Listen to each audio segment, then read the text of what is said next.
I really hope that the first word is Square Enix. Anyways, hello, Passive Pixels. I'm Edwin. This is Dorian. We were talking about Square Enix and how it just feels like they are circling the drain. And for some reason, like, did you ever go to a mall and you know those little coin things that you drop and then like they circle and circle and then they fall? Yes. Okay, yeah, that's Square Enix for like the last 2 decades. Yeah, no, Except they haven't fallen.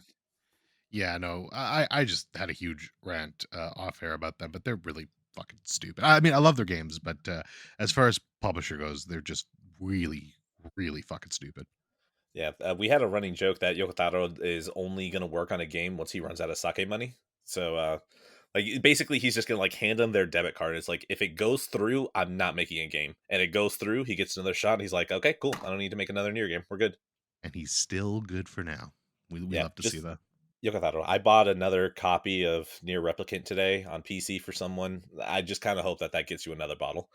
Um, I'm sure what I'd be spending at the merch table in February will get him at least a bottle. So oh boy, that man's gonna be floating for at least another 2 years off of these concerts. And he's not even traveling, and he is not even traveling, so that's even extra money for him. I know, right? He gets a cut of the profits, and he's not even doing anything. He's just chilling. That's the God dream right bless that there. man. Oh my god, I love this man. All right, I'm gonna go ahead and give my list. Twin Peaks season 2 and Fire Walk with Me. Mike Judge's Beavis and Butthead. Gran Turismo 7. Starfield. Spider-Man 2, the movie, not the game. Ghosted Love Gone Missing. God, oh boy, all right, that one's gonna be fucking garbage. Metal Gear Solid 3 Subsistence Disc 2 and 3. Specifically that, okay? I like because I'm not talking about the game right now. We can't fucking do that. The document of Metal Gear Solid 2 and Celebrity Deathmatch. Not on here is the 2 episodes that I watched of Twin Peaks The Return, but whatever, it's fine. We'll just all have that in the Twin Peaks block. Dorian, your list. All right, man, I forgot I did this. Feels so long ago. DMC, the Devil May Cry reboot.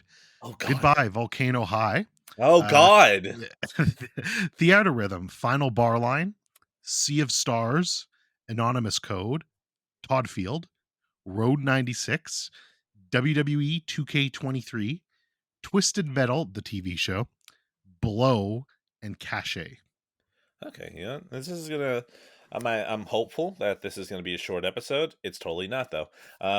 Let's go ahead and just get it out of the way. Twin Peaks, Boom, more like boom, Twin Peak. boom, boom, boom. Which, by the way, Yes. I this is straight up dork shit. But every time that I hear the intro to Twin Peaks, I'm like, oh, that's the Valve guitar. Like that. Like I cannot associate the sound of that guitar with anything other than the opening of a Valve game. Dun, dun, dun. That one? No, like the Like, guitar of the opening for Twin Peaks, that's like the same guitar tone that Valve games have. Like whenever they hey, show no, the no, like no. the little thing. eh, Yeah, the dun, dun, dun, dun, dun. That one, right? I mean, the problem is I can't hear it when you're saying it. Like I know that you're making a tone of it, but like I hear that and I'm like, you're definitely making Like noises. it's got like the bald headed guy, right? He's like kind of leaning forward. Like Ding, that's the one. ding. Yeah, yeah, okay, Wait, okay, yeah, yeah, okay, okay, yeah. wait.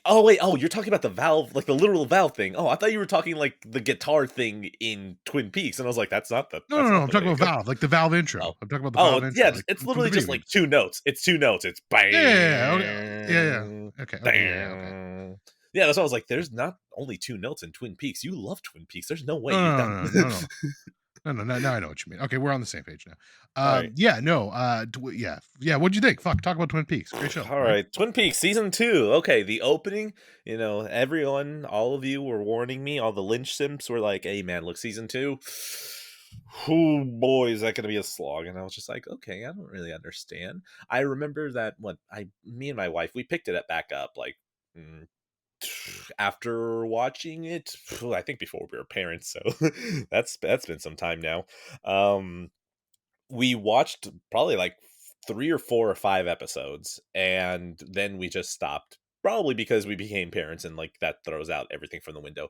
I was going to start The Americans, but then I thought I kind of want to cancel Paramount Plus, so we decided to fill up Paramount Plus as much as we could before we dumped it. And Tweed Peaks was there, so we jumped to like we were like 5 or 6 episodes in, we decided to jump back to like episode 3. It didn't really help. We were still really lost, and I just kind of accepted I'm just going to be lost. It's okay. Whatever. We're just going to vibe here. We kept going, and as soon as they make the reveal, it's like, "Oh, whoa, we're doing this early." Okay. And I was still enjoying myself. And then after all of that is resolved, I'm putting quotation marks on here, as soon as it's resolved, and then the show still has like 18 episodes, it's like, oh no. And so it just feels like the show becomes exactly what it's titled. It's Twin Peaks. It's the adventures of people in Twin Peaks. And it's like, it's a lot of characters here, man. I don't really need all of this. By the way, the business one with the Asian woman and all that, and the steel mill and the insurance, like, I care so little about you. I don't, you guys are not vibing at all. The guy with the flowers, whatever. It's okay, fine. There's an actor who shows up as what feels like a cameo, but like he's there around. I love him. I love seeing that actor. I don't really want to say the actor's name just because I don't want anyone to just go into the show expecting to see him. It's a wonderful surprise when you see him. Yeah, so Twin Peaks season 2, it's like, okay, we're just really all right, we're just slogging along. And then we get to the final episodes, which I'm pretty sure you guys had already mentioned that's like David Lynch showed up for the last few episodes again. And I can tell you right now, he felt David Lynch felt like he came back like, "What did you do to my work?" And he felt like he had to overcompensate with how much weirdness they weren't doing. So he just goes so off on the deep end in the end of season 2 that I was like, "Oh, okay, he's bringing it back. Let's fucking go." So yeah, no, season 2, it is everything that everyone has said. I'm not about to subvert it or anything. Yep, season 2 is exactly season 2 of Twin Peaks. Yeah, no, exactly. Like we're not bullshitting. I have very little defense for that middle chunk of season two.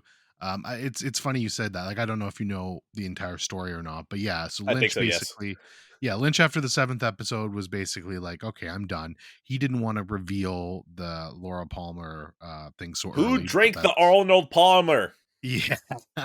So that was the network's decision to reveal it that No, early. It no, was no, no. certainly Don't not say there was his. just a network. Who's the Disney exec that did that? Yeah, fuck, I forget that cunt's name. It was him. You go ahead and keep talking. I'm gonna look that up because Yeah, it's just one look of the that things up. that when I saw it was his name, I was like, "You Yeah. motherfucker." Yeah, so it was specifically him. It certainly wasn't Mr. Lynch. And then basically Lynch left for a while. I think Mark Frost kind of overseeing things on the show at that point. And yeah, you kind of got exactly what you said. It became a fully embraced, hey, it's the story of the people at Twin Peaks. And you get all these people, you get fucking Wyndham Earl and just this all this bullshit we do not need. But yeah, he comes back for the final two episodes, and you again, you said it very correctly. What did you do to my show? And he just kind of loses his shit on everyone, overcompensates for the weirdness, and then we get the finale of that final two, which it's a final two episodes I think, but I think they combined them in the show, or if I recall, on the later re-releases. But yeah, no, and then it finishes very strong, and then it kind of leads into Fire Walk with Me, which I'm sure you'll talk about in a minute. And it goes from there. So yeah, the season two itself, like I said, the first seven episodes strong, everything else pretty bad until those final two episodes. It's something you really just kind of have to stick with. Watch it distracted if you need to, and then you'll be good to go there. All right, it was Bob Iger, Oh motherfucker. yeah, fucking Bob Iger, yeah. So yeah, he's the piece of shit that's like, no, we need to wrap up this fucking plot end, and it's like, no, fuck off. We didn't need to wrap that up at You all. know the funny thing is that like Twin Peaks, the first season was like what 8 episodes, which 7 or 8 like episodes, yeah. yeah, if season 2 was 8 episodes when they reveal it, it's like, oh, okay, yeah, all right, that's fine. And then it's like, no, but you're still gonna have to do a regular TV season now. And it's like, why? So yeah, season 2, that's that. And then Twin Peaks, Fire Walk with Me. Now, I Dorian, I hate to say this because sometimes you just got to talk about what your first touchstone is. All I know is that I see a 2-season show, no real answers given at the end of a series, and then there's a movie that's added onto it that really doesn't answer more, but it gives you more, and makes you feel more satisfied than anything else. I was like, oh my god, is Fire Walk with Me the end of Evangelion? of Twin Peaks. I hate Uh, to say it. I hate that saying that sentence out loud. I mean, yeah, in a way, you can definitely make that comparison. I love I that I short certainly, circuit you on that one. I certainly like I certainly like a lot more Twin Peaks individual episodes than I liked Oh, totally. Evangelion individual Yeah. episodes. But that being said, for sure, I definitely feel that way because even though I don't like Evangelion as much as a lot of people, and I think a lot of that just due to my disdain for the what came before it. Rightfully so. Yeah, exactly. I will admit that on its own is a really good movie, and I think if you look at Fire Walk with Me on its own too, which again you can't really. Same with It's Evangelion, so it's difficult, hard man. to separate from everything else, and same with Fire Walk with Me. You can't really just watch Fire Walk with Me without having watched the series. Um, Wait, hold on, hold on. I thought you were talking about Firewalk. So what were you saying that is hard to separate? Or oh, are you Just saying the movie from Evangelion? the series. For both. I'm saying Oh, okay, for both, okay, right? It's okay. tough for me to separate those. Like, you can't just walk into End of Evangelion without having watched Evangelion.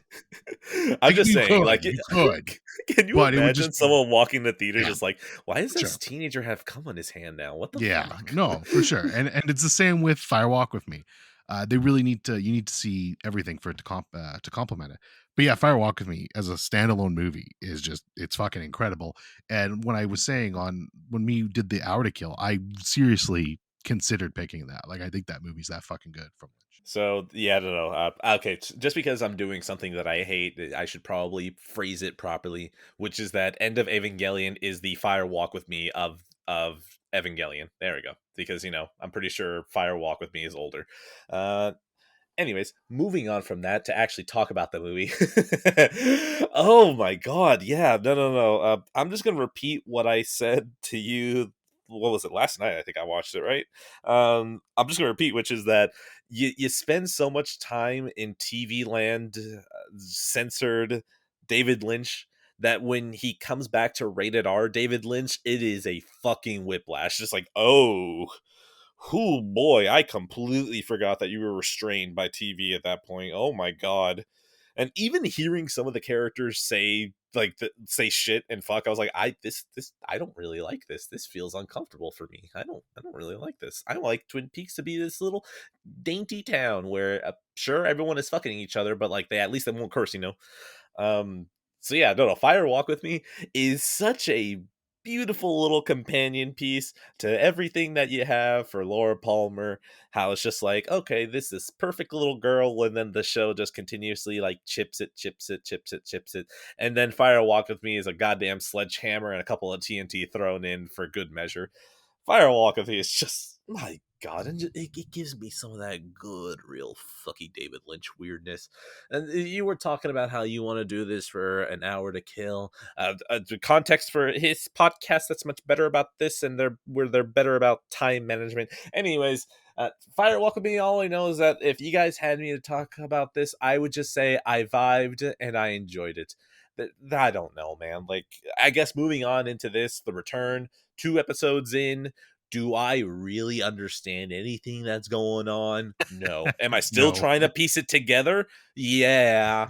But also, it's like trying to piece together a cloud. It's like the pieces aren't actually existent, and you kind of just have to squint at it hard until something starts looking like it makes sense.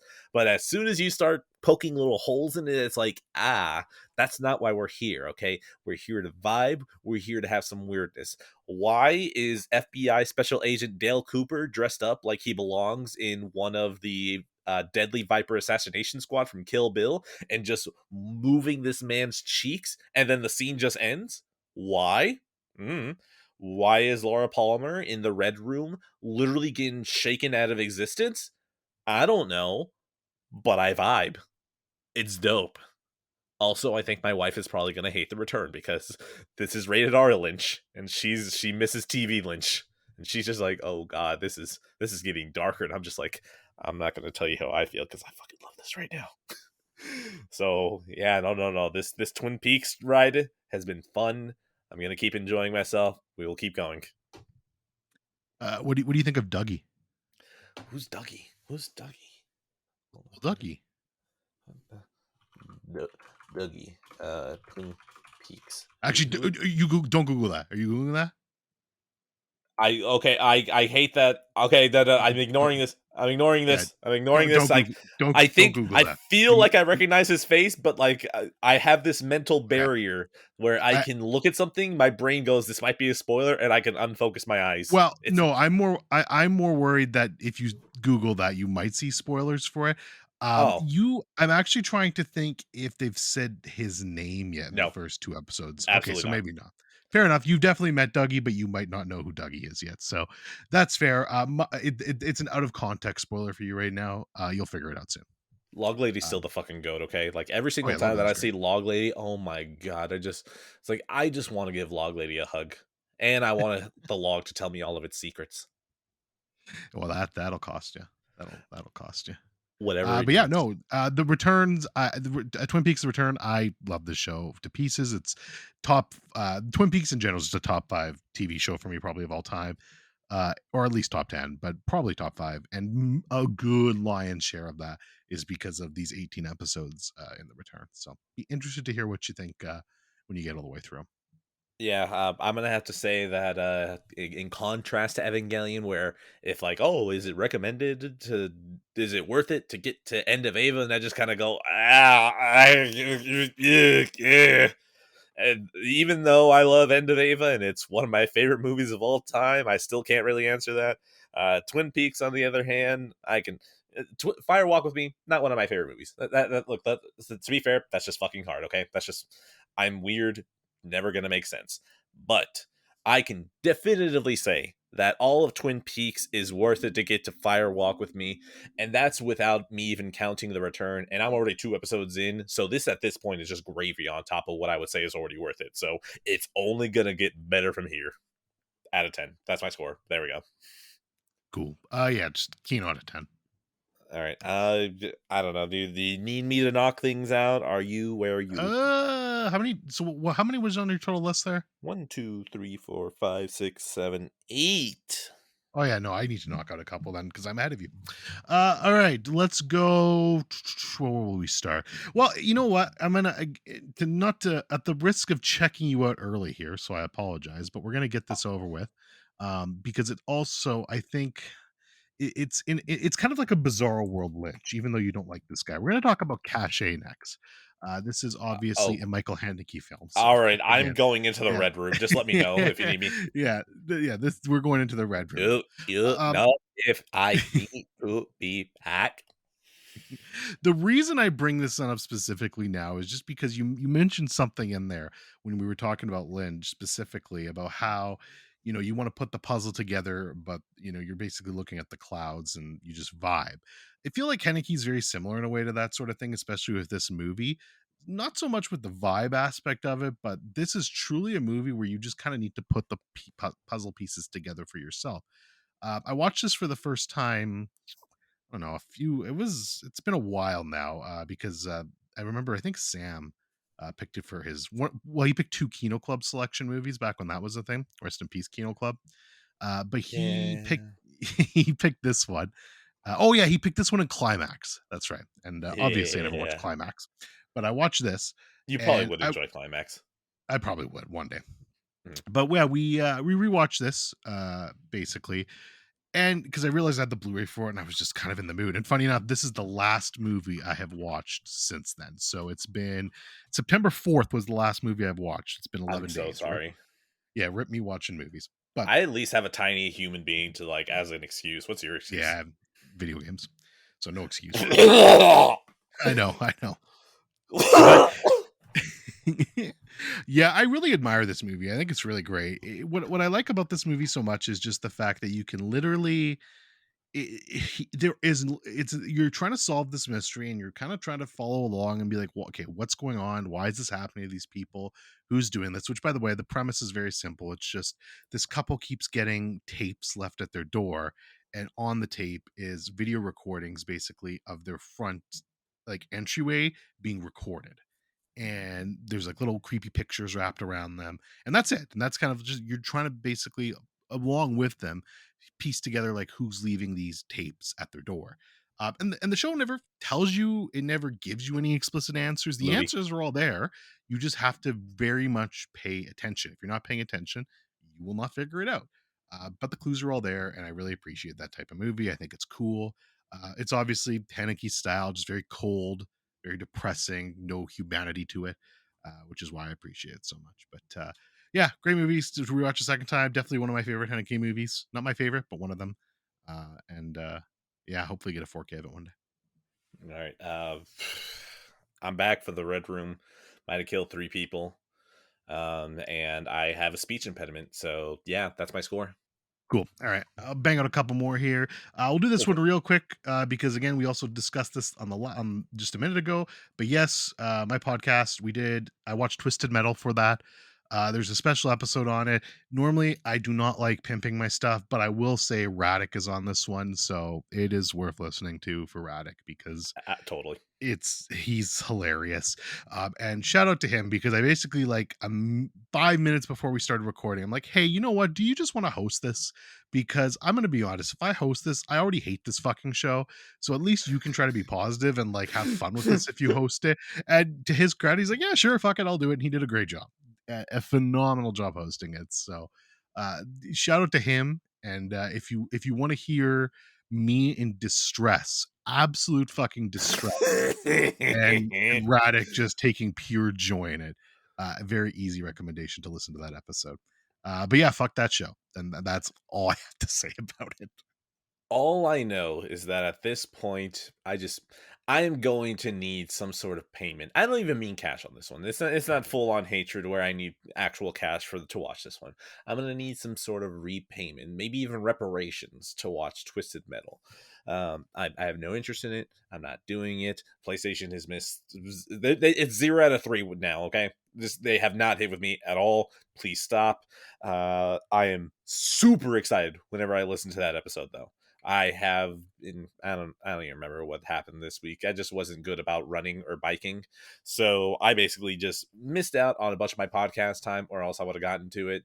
Maybe at some point next week I force myself to cut the grass so that gives me even more podcast time to get to it. All I know is that I cannot fucking wait. Like, Yeah, there's nothing you'll enjoy better it. than whenever you put Radic in a driver's seat. Oh yeah, Radic in a driver's seat too, and it's funny too because it's Damon DB didn't like it either. So it's literally he came into a lion's den of just me and him hating this show, and did a very good job. So Look, let's be honest, man. Radic is okay. Now, this is going to be really stupid because I've never actually paid attention to what the Bible story is, but I mean, yeah, Radic is David getting thrown into the lion's den. Okay, like, he's walking yeah, out with the power of God behind him.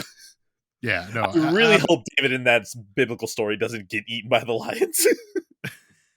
I'm not looking it uh, up. Whatever. We're just leaving that there. yeah. We'll just assume. But I mean, nothing bad happens in the Bible. I'm sure he's fine. Never, Um, never. So never. Moses, huh? Yeah, man. How about that Moses? Hey, how about Um, Jesus? Actual literal God. what was that song? I was gonna sing the song, but I forget it. From the fucking Prince of Egypt. Hava Nagila Hava. Oh, never mind. Okay. The um no, the opening song, Prince Deliver of Egypt. us. What Deliver Us, that's it. Thank you. Okay. I was just gonna say that randomly. Good. I forgot the fucking song because I'm stupid and tired Deliver and it's late. us. Yeah, there we go. Dude, I actually had a friend. Okay, side story. Yeah, so the Spider-Man PS4, PS5, I wanted the plates and the controller. The plates sold out immediately. So what I did is that I bought the Spider-Man console bundle, right? To get the plates and the controller. I then took just literally the PS5. I took my old white plates, I put it on there, and then I bought a new controller and I sold this to someone for $400. Okay, I didn't buy a new controller, but like, just I don't need to admit to anything on tape. So I said PS5, new controller, $400. Friend came to pick it up from me. And of course, my theater room, this man was loving all my steel books. And then I told him, I was like, hey, pick something out of the shelf that you want to test the sound system with. And he chose the song for the plagues from Prince of Egypt. And I was just like, oh boy, that's a great fucking choice. Yeah. Yeah, I agree. No, just it just makes me happy whenever I get to show off my sound system because I probably am immune to it now. Where now I'm in here, I'm like, this is cool, and then I forget that the first time I turned this thing on, I was like, Jesus Christ, I've seen the face of God. Um, all right. Very religious, religious episode so far. Which is funny because one of the games I have to talk about today really heavily ties in with that. Let me just do one more thing quickly, then Yeah, we're go for it. even, Go and for it. yeah, it won't take long here. Um, Actually, what was I gonna do? Oh fuck! Hold on one sec. It was a You know mistake what's? of me to not bring my water. Oh, that's it. Okay. Blow. Sorry. So I'll just get this last movie out of the way. This was again. I was still at this point. My young naivety was like, "Hey, I'm still gonna watch movies on my days off, so let's go ahead and do this." So I did this, and that was the last one I did. But yes, this is Mhm. Blow, 2001, directed by Ted Demme, who actually passed away far too young. I was looking into him afterwards. He also directed The Ref, which is another kind of guilty pleasure, really fun Christmas movie with Dennis Leary. So one of my favorites, but fun movie.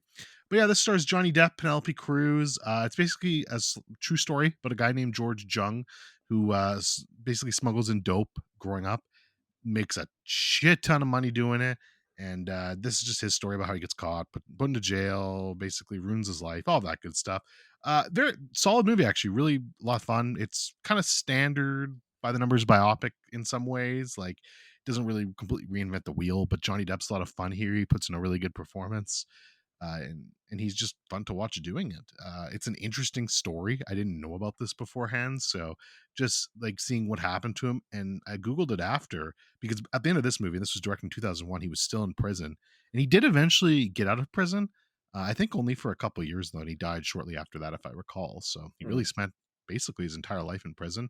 And never did get to meet the whole. One of the things in the movie was his daughter. Basically he really loved his daughter. It's all he did this for, and again, I don't know how much of that is true or if it's just the movie spinning it, but he really did love his daughter. He just wanted to see her one more time, and he had fantasies of her basically being older and coming to visit him in prison, but she never did. And to my knowledge, he never did get to see her again. So kind of sad, Pain. but I mean, yeah, pain. But I mean, you kind of fucked up, so I get it. Eh, But yeah, solid movie, enjoyable.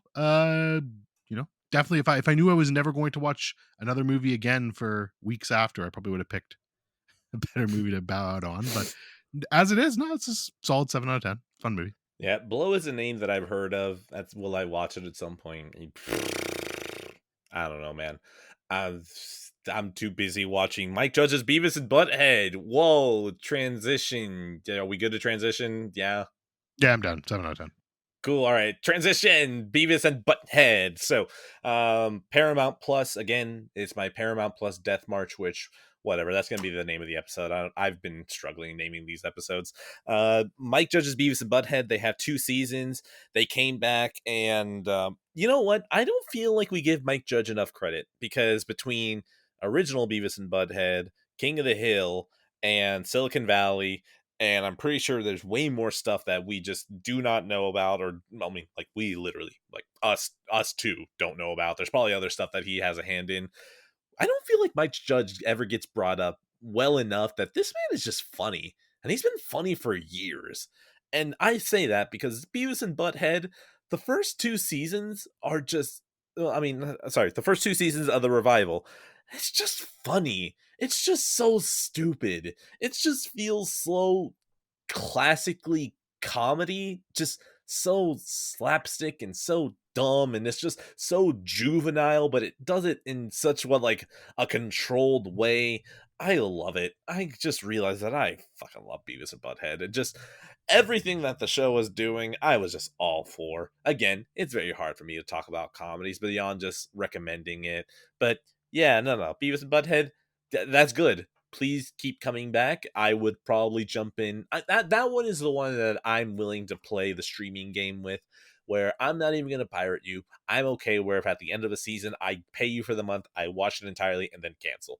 So good job, Mike Judge. You're probably the only streaming show so far that I've gone, no, I'm willing to give you money for this. So good job. Lifelong pirate here.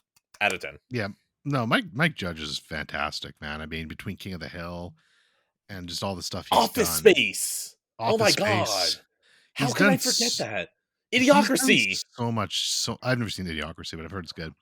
He's Oh man. done he's done so much good shit. Beavis and Butthead, I would love to watch that revival at some point, so I'm gonna have to Oh, try holy making shit, an there was a effort to do movie that. too. Oh, fuck. The Beavis and Butthead movie? No, like a revival Oh. movie.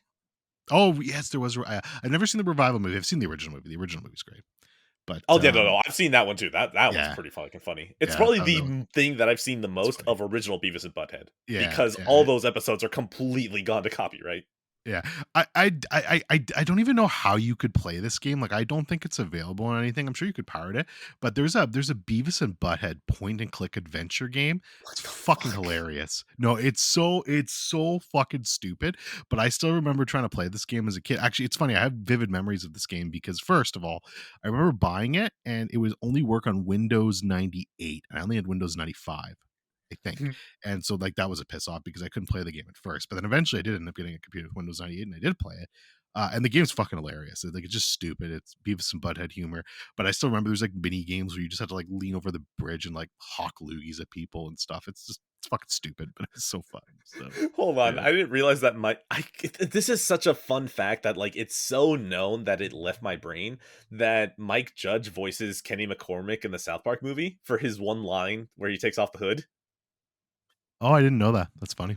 No, you probably did, because like that feels like a fact that like so many people know, and then it just disappears from your brain.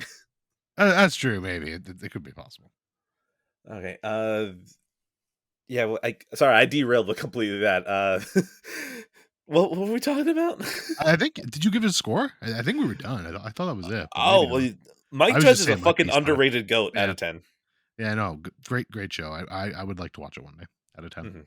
I'm Yeah. I'm now just scrolling through his list. I'm trying to see like what his roots are, and it just sort of seems like no, like Beavis and Butthead was his roots, because like I'm looking through the filmography.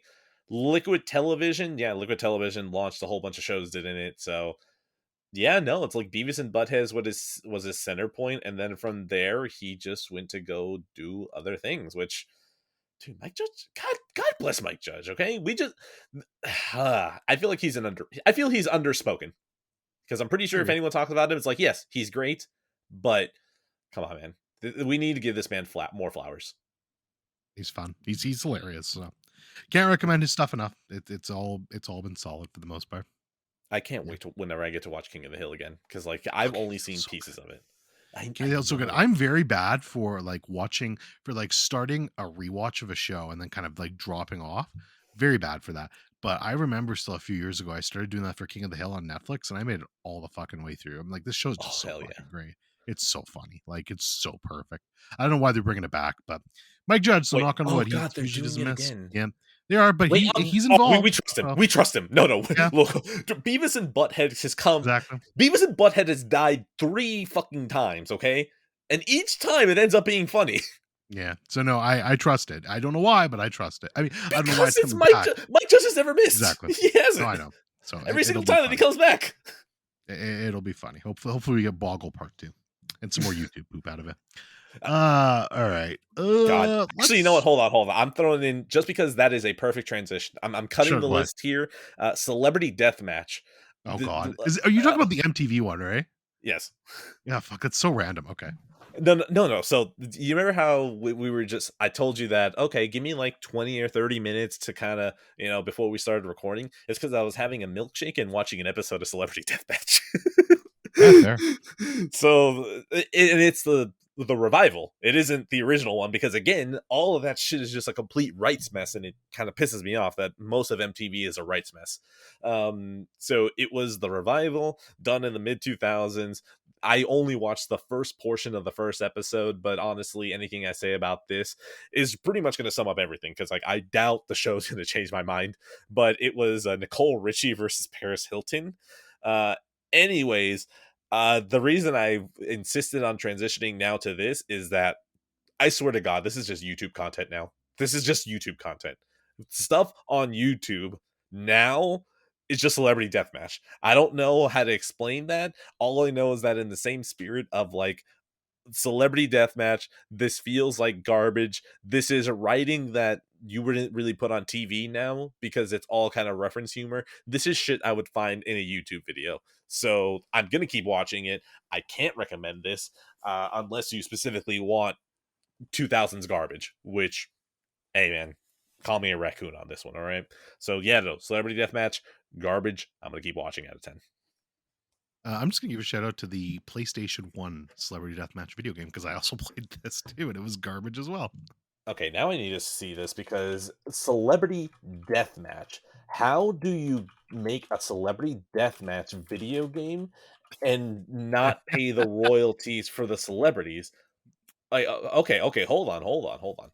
Anna Nicole Smith, Busta Rhymes, Carmen Electra, Carrot Top, Cindy Margolis, Cousin Grimm, Dennis Rodman, Frankenstein, Gladiator Nick Diamond, Jerry Springer, Marilyn Manson, Mr. T, Miss Cleo, The Mummy, all of NSYNC, Ron Jeremy, Shannon Doherty, Tommy Lee, Wizard Johnny Gomez, the Wolfman, and Zartax the Alien. Well, that's how you do it, huh? I Stacked guess roster, stacked whoever will say roster. yes, huh? Yeah, I was a Jerry Springer man. I would choose NSYNC. Yeah, that's fair. I'd All have right, to well, figure. Wait, how does that work? Is it like all five of them? I gotta see gameplay for this. Continue talking. I just how? How the fuck do you oh play as god, in sync? man, I don't even remember. It was so long ago. I do remember the fights being like pretty trash and it not working so well, but that was a slice of the I guess it would have been 90s, right? Late 90s, early 2000s. I don't fucking know when that game Somehow came it out. says the game was 2003. Oh fuck me, that late, eh? Okay, PC. fair enough. Fair enough. Wait, hold on. That's how? How this doesn't make sense. This doesn't make sense. It was a plat. This is short circuiting my brain. Microsoft Windows, PlayStation, PlayStation 2, and Xbox. North America, it was released on October 15th, 2003, and October 21st. That doesn't. Oh, that's bothering me, man. I don't know, Okay, but wait. I put on a highlight thing to a Mr. T and Tommy Lee, and yeah, this game is horrible, fucking Oh, horrible. that fucking sucks. It's literally you choose in sync and then you choose just one of the fighters. Yeah, no, it's terrible. Show was Cleo though. Call me now. Okay, I'm gonna move on from that. Yeah. And since we just talked about fighting, I'll throw in WWE 2K23 here. So because we obviously I'm on the giant wrestling kick. My little brother was nice enough for my birthday to purchase a copy of WWE 2K23 for me. Firmly goes in the category of games I'd probably never buy for myself, so I appreciate someone else did, so I can actually play this. Um, and yeah, I barely touched this because look, I'm like, you know what, I'm gonna install this. I just want to see it for a minute. I ended up playing it for like 3 hours and I was like, oh, this is fucking Ooh. brain rot. Like this Oh, is hell yeah. absolute brain rot. So I had to like stop myself from playing more. And like I'm gonna try to find some time like in between, but it is insane the amount of fucking content they've loaded into this thing. Like like it's just crazy. So like you've got okay, obviously you've got your like regular season mode, which is called your universe mode or whatever. You just manage everything.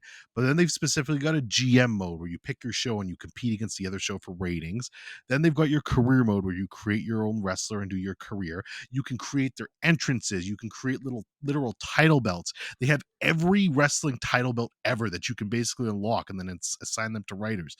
They've got an God damn. entire they've got an entire creation suite that you can go online and download people's wrestlers, their belts. So you can get wrestlers from every promotion, belts from other promotions because they don't care. It's fucking you're not paying for it, so you can just put it in there for free. So it's just the amount of content in this shit is in fucking insane. And the actual gameplay itself, like I played, like I did. There's tutorials. I'm like, I'm not fucking doing these tutorials, but I picked up the gameplay quick. It's easy. It's very momentum based. It feels like an actual wrestling match and feels like really simulation wise. Like if to build up to get your signature move, then you nail your signature move and your finisher. And it depends on like who you're fighting. Like if it's a weaker wrestler, usually one finisher will be enough to do it. But if it's a bigger guy, he might kick out of the finisher and you have the big shocked moment. And it was super fun. Like I said, I melted away 3 hours in that in no time. So I'm gonna have to go back to that when I have more time and I'm not really playing anything major. I can dick around a little in there, but yeah, the game's super fun. I think I just saw Jerry Springer try to shoot Lance from NSYNC right now in this video. Yeah, Um, the game's garbage, but it was funny in terms of like some of the stuff you could do in it. It was really hilarious. right now, Lance was dancing, and just so he can finally smack Jerry Springer, and then Lance pulled out a jetpack to fly around and headbutt him. I'm closing this tab because if not, I'll just narrate this whole fucking thing. Um, I forgot what were we talking about? You could be a good wrestling commentator with that. Wrestling, there we go. Thank you. Yeah, no, I, of course, you wee child. I enjoyed myself a wrestling video game. Not gonna lie, all those features sound like they'd be really funny for me to jump in and dig into, but I know damn well my lazy ass would just rather watch YouTube videos of people who are way funnier than me making funnier stuff than I would. Oh, Um, that reminds me, you could find videos online of people doing, like, big Royal Rumble matches with, like, stupid fucking characters. Like, I still remember this one where, like, the Hamburger comes in and, like, fucking Ronald McDonald and, it's like a fast food one, the King from Burger King. And then also who's the dominant fucking fast food. So, yeah, no, there are people that have got you covered out there. You're good. Dude, I just want to watch Pikachu beat the shit out of Celine from Eternal. Okay, that's what I want.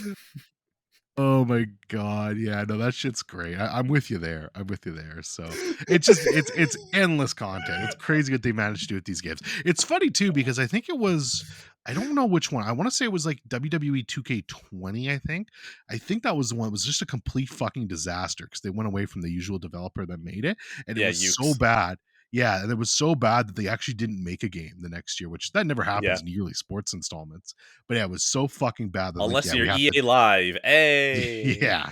They had to take a literal year off. We're like, yeah, we got to fix this. And then they came back with like one of the best games in the entire franchise. So they actually did fucking fix it. See what happens when you take a year off?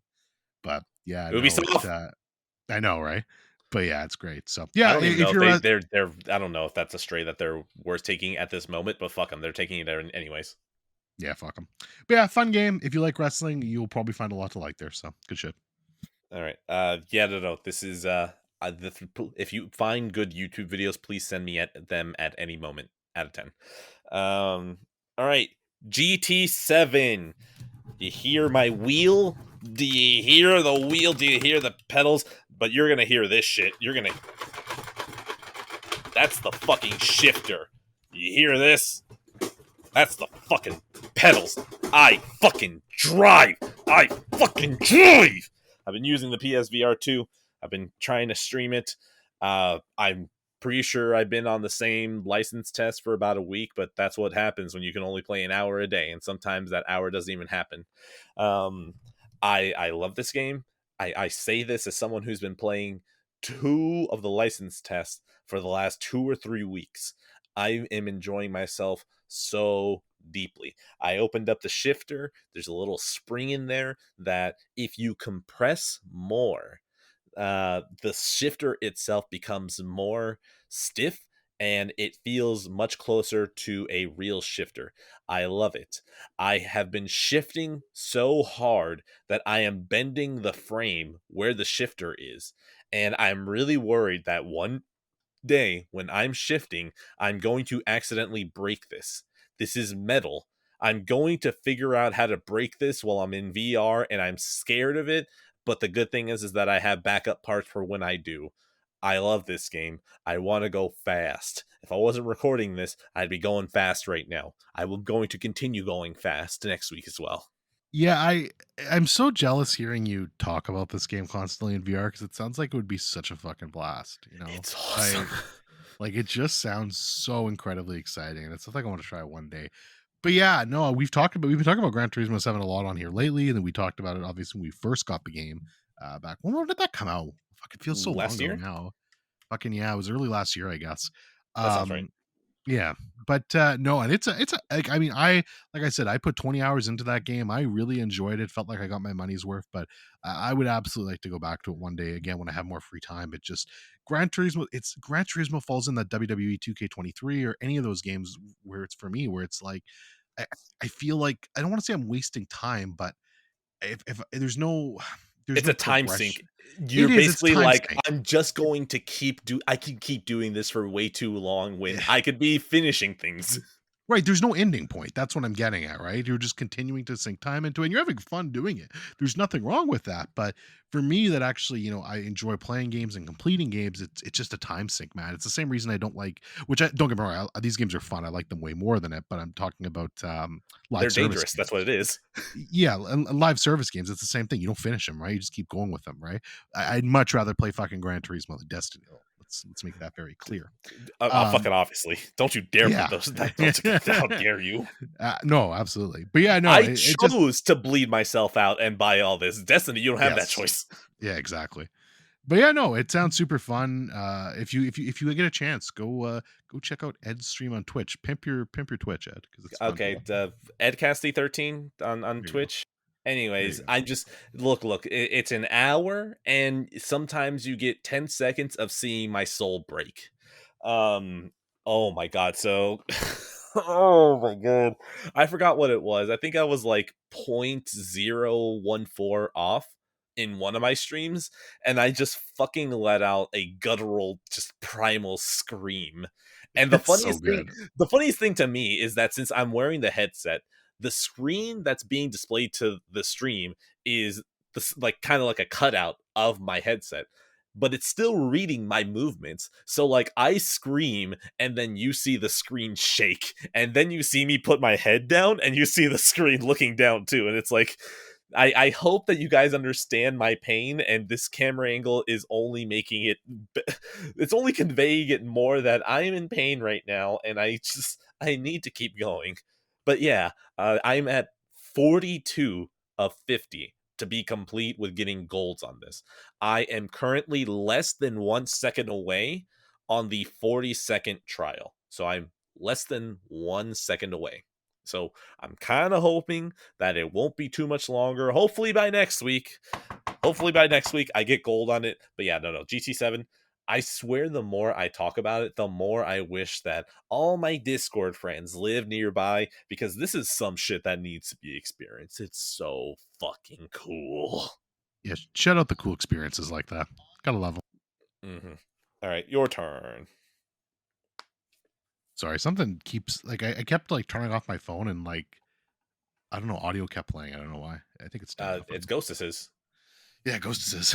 All right, let's talk about Sea of Stars next. This is the 2023 recently released role playing game made by Sabotage Studios, who also made The Messenger.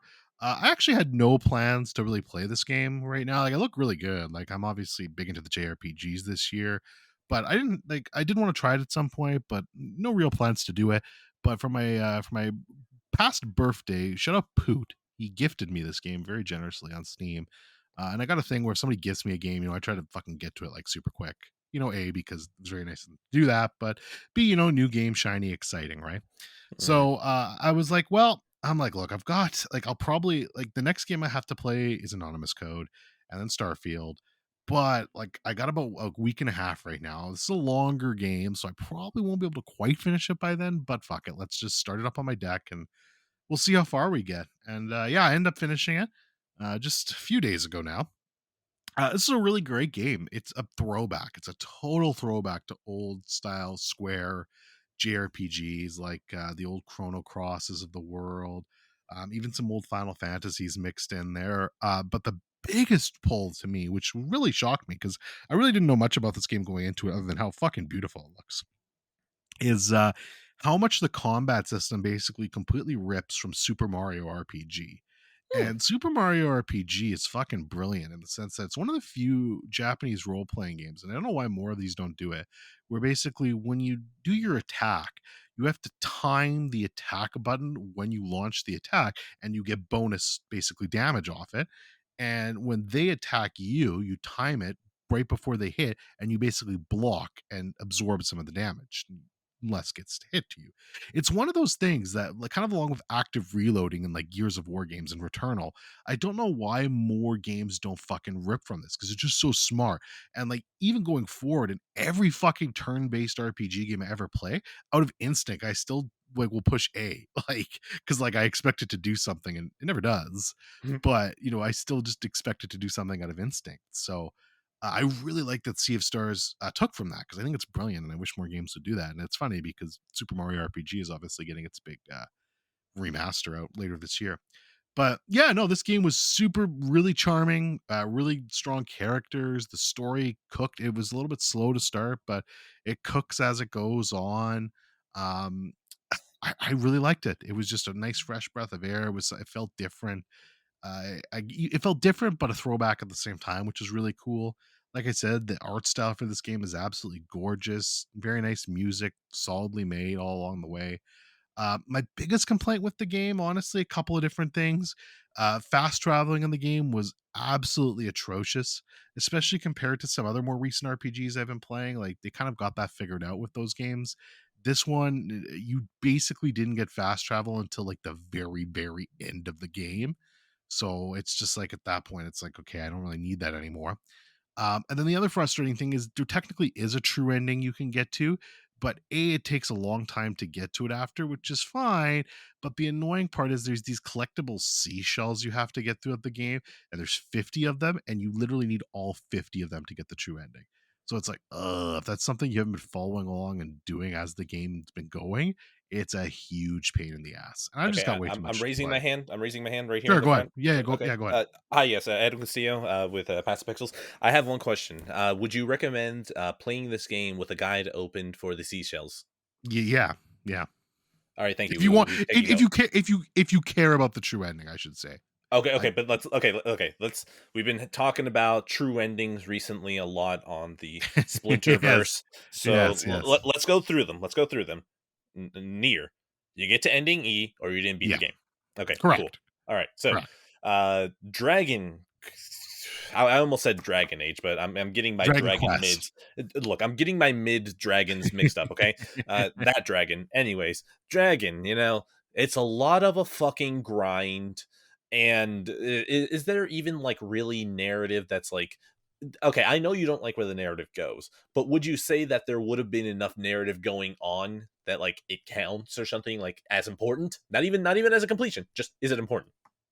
Uh, yes, Okay, that fucking sucks. yeah. But is it a lot of work? Are we talking about Dragon Quest still or Sea of Yes. Stars? Sorry, Yes. Dragon Quest. Oh yeah, it's absolutely a lot of work. Yes. Okay. All right. So fuck it. That doesn't count. The reason that I bring that one up is because it reminds me of Octopath Traveler, which I still haven't beat, but I've heard so much about how you can do like the main story for that game, and then the true ending is like an insane fucking grind that basically gives you nothing. And then when you get to the end, it gives you the true ending, and it's like, wow, that really wasn't worth it. Which is funny because I'm pretty sure their previous game, or not previous game, a previous game of theirs, Bravely Default, does the same thing. So it's like, okay, you know what? Meh. In that same vein, let's throw this one in here. Batman Arkham Knight. You got to 240% that for Yeah, the true ending. No. yeah. No, No. yeah, there's just a limit. I think for me, there's a limit to this sort of stuff, right? And even for Dragon Quest, 11, which again, all jokes aside, like if people want to say I didn't beat it, that's fine. I understand that opinion, and I don't necessarily disagree with it. I did make it all the way to the final boss. Like I did most of everything. I saw most of the narrative that I needed to see. Literally, the only thing I did not do in that game was beat the final boss because he was a cheap bastard. So I ended up watching on YouTube, and it was like 20 minutes worth of story I didn't end up seeing, which I watched in that final cutscene. But I think that just it's really hard for especially for a game like Dragon Quest 11, right? Keep in mind before I'd even gone to any of the true ending stuff, I'd already put in 65 to 70 hours into that game. And that's a long. Now, Sea of Stars isn't nearly that bad. Like I finished it in 25 hours. It'd probably be another 10 hours to get the true ending. So that's not nearly as bad, which is exactly why Sea of Stars is still installed on my Steam Deck. And I do plan when I have some more time to go back and probably do it. I don't know how important the narrative is because I actually haven't been spoiled myself on it. I haven't looked it up or done anything like that. So I don't know. But like Dragon Quest 11, my personal opinion was if I stopped after that first set of credits, yes, the stuff that happens is important from a storyline perspective, but I think I would have been completely satisfied and more satisfied with that first ending I got with the credits personally. Because without spoiling stuff, it does some tropey shit that I don't like.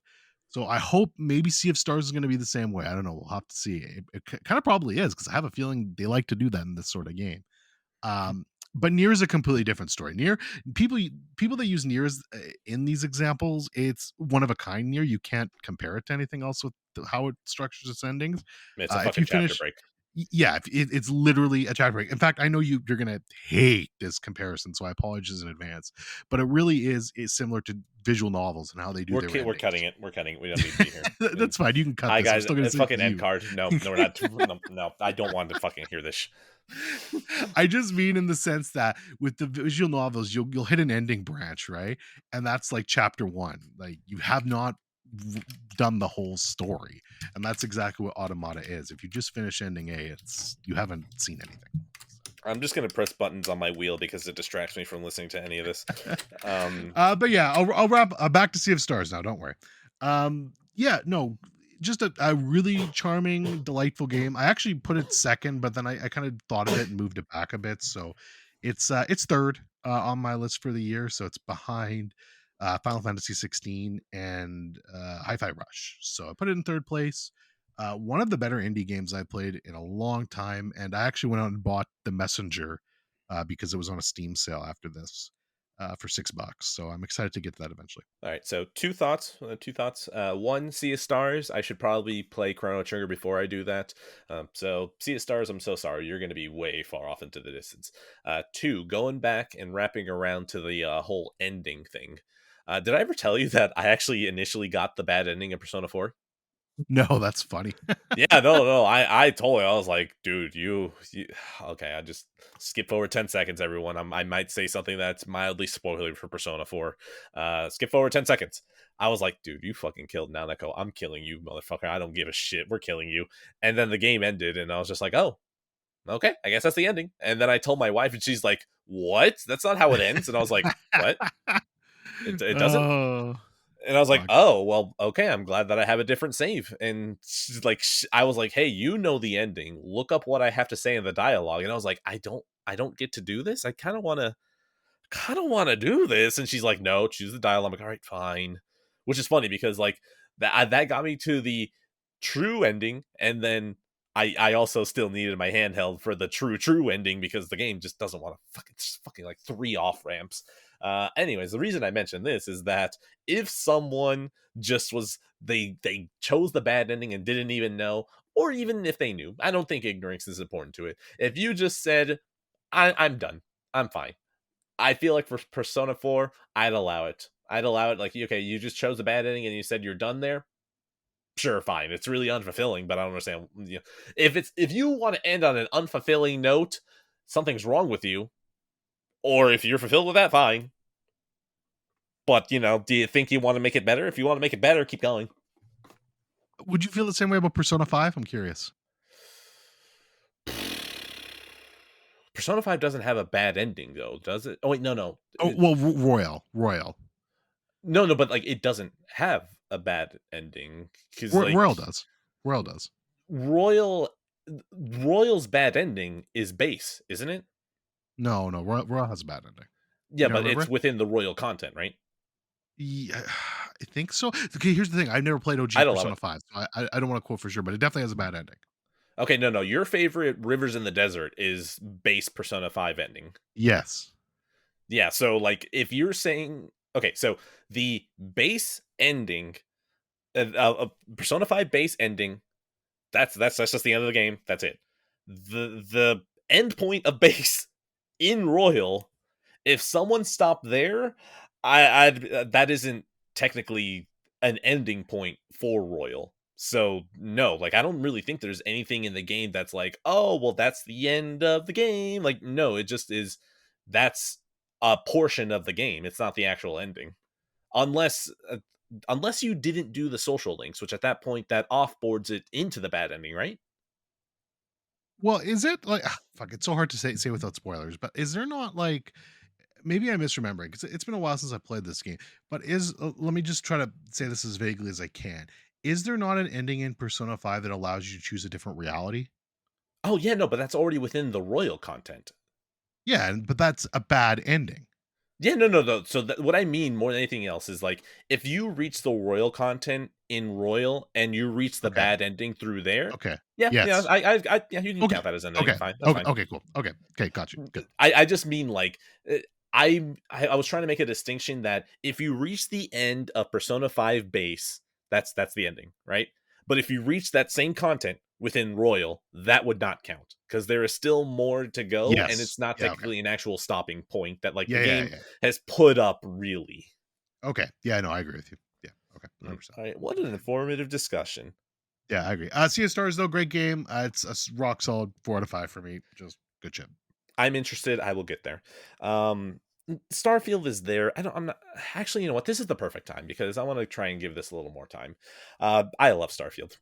I man, this is my games. Pretty much are just going to be Starfield and Gran Turismo moving forward. I don't really know if anything's going to crack in here. I don't really think there's anything else in the year that I really care about. I mean, that's okay. Let's be honest. Mario, duh.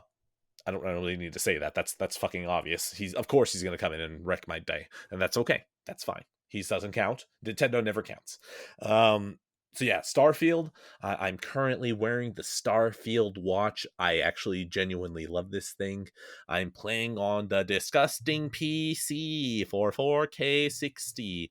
I'm using my Starfield Xbox controller and a 25-foot HDMI cable to connect it to my 77-inch OLED. I love this game. It is crashing very constantly for me, and my PC boots up so quickly. I don't give a shit how quickly, like how much I crash, because I just boot back in, and the saves are pretty good about it. I am enjoying myself so much. There's just always another quest to do. It is easily one of those games that it is a problem for me to try and play in short bursts because I will accomplish one thing and then I go, there's another thing for me to do. All right, I accomplished that. There's another thing for me to do.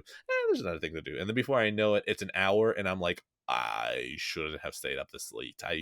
I was just testing this game. I just wanted to see that the mod wasn't going to break anything, and now I'm here again. I'm just I am so enjoying this game and the soundtrack. Oh my god, the soundtrack is incredible because it is one of those things that like I feel like look, I love my near music. Of course, my near music it always is gonna be the tippy top for me, okay? That's fine. Sometimes I like when music is so big that it demands your attention. But I respect whenever there's music that doesn't scream so much, pay attention to me, but it stays so minimal with the notes that it's playing and it can demand so much of your attention, and that is exactly what the soundtrack for Starfield is, and I love it. The writing is just, oh my god, the writing makes me so happy because I'm listening to these characters and I'm actually totally role playing when I choose my dialogue options. If there are some, I met grandma out in space, okay? There's a woman, she's like, I'm just grandma. I lost my husband. I'm a widower. Wait, no, widow. Sorry, the widower is for males. I'm a widow, and I just wanted to travel in space. Do you want to have dinner with me? And I said yes. I showed up. I talked to her. I gave her $1,000 because I was like, "Man, you're such a nice woman. I just need you out here surviving." I I did my little Skyrim thing where like I crouched down and I checked her pockets and I saw that grandma was packing some heat and I was like, God bless this woman. She is not going to get rolled over if anyone tries to fucking rob her. And then I just moved on. And that's the thing. I could have just robbed her. I could have not cared. But I found that character so endearing. I decided maybe don't be a piece of shit. Maybe don't steal the credits that are inside that chest. Even though it says it wouldn't be stealing, I still didn't steal it. God bless this game for convincing me to care. And that's what I'm always shocked about. The game has convinced me to care. And just, I like playing the game, and the shooting is actually fun. And I mean, look, it's not going to be a multiplayer shooter. I don't need a multiplayer suite of Starfield. But the shooting is very good for a game that lets me do all the other Bethesda shit.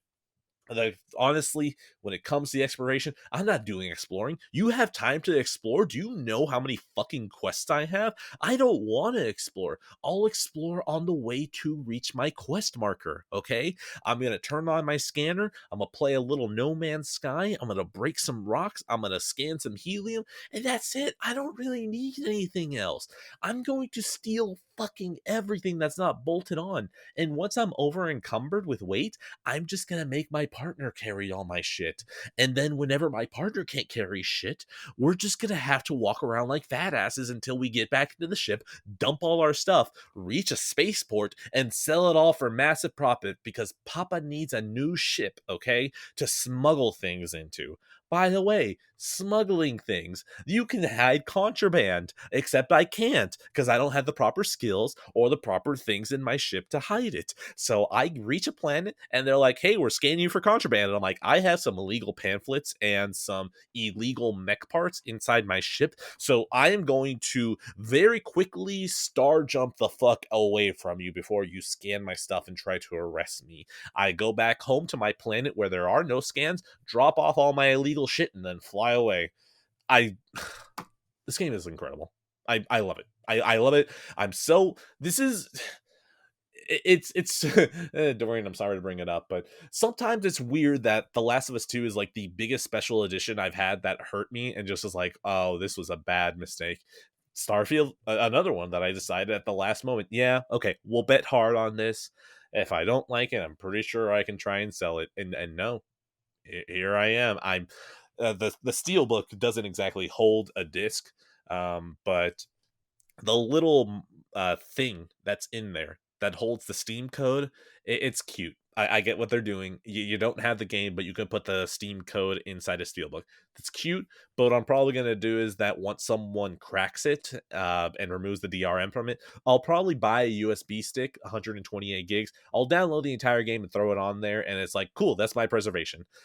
So yeah, no, Starfield, highly recommended. Just in general, just yeah, I Dorian, your turn because you're about to start, right? Yeah, so I mean, it'd be very like even without discussing the game itself, the conversation around this game has been very interesting, atrocious for the most part, but very interesting nonetheless. So it's fascinating. You can talk about that for hours. I I mean, it's a really bad do. mix of the fact that it's an exclusive Xbox Yeah, game no, and that it's Bethesda, which their last two games were Fallout 4 and Fallout 76, which that doesn't exactly let anyone treat you yeah. fairly. No, I really I feel like unfortunately, pretty much going forward, especially with the way things are now, if a game is exclusive to one platform, the conversation is going to be kind of fucking shit, and I honestly feel that way. So that sucks. That being said, yeah, I have very little experience of Starfield so far. I've created my beautiful main That's a character. word, all right. That's a Um, word, all right. e- so if you would like to see it, I usually don't want people to reach out to me, but you are free to reach out for me, and I will gladly send you a picture of this wonderful specimen How I can people created. find you? Where do you want people to find you? Yeah, where can people find me? Fuck. I don't know. Do you want to do Twitter? Do you want Yeah, people to sure. Yeah, man. It's X actually, not Twitter. I X.com. fuck you. Fuck you. Fuck, It's just I'm gonna get violent with people if they tell me that shit. Twitter. it's Dorian246 on Twitter if you want to find me there. But yeah, no, you can find me there, and I will Just gladly ask for treat Starfield you. Chad. Starfield Yes, Chad, he will know Starfield chat. exactly what's gonna happen. He'll send you a sticker and an email, and Yes, that'll be it. and I'll block you after that. That's But yeah. exactly beat me to it. I was about to say that. But yeah, so that's literally all I've done. I picked my traits. What did I do? Like I made him fuck, I forget. I made him a he's like a fuck, what is the word for it? Like a space cowboy renegade kind of thing. I forget. But Han like that Solo. gives him yeah, basically it gives him a boost in dialogue and pistols and just being able to travel around, I think. Yeah, that's Han Uh Solo as hell. yeah. So that's what I did for him. And then I gave him the adoring fan because I was like, I want a stalking fan. I think that's cool. Same. And like, I think I made it so that his parents are still alive. I You too. Okay, think. yeah, no, I chose those Yeah, two. My yeah. third one was oh, what was I it? think the third one I A took a house. house. A house. I took a Wait, house too. Fuck. wait, did we choose all three the same thing? Adoring I think fan, so. parents, and a house? Yeah.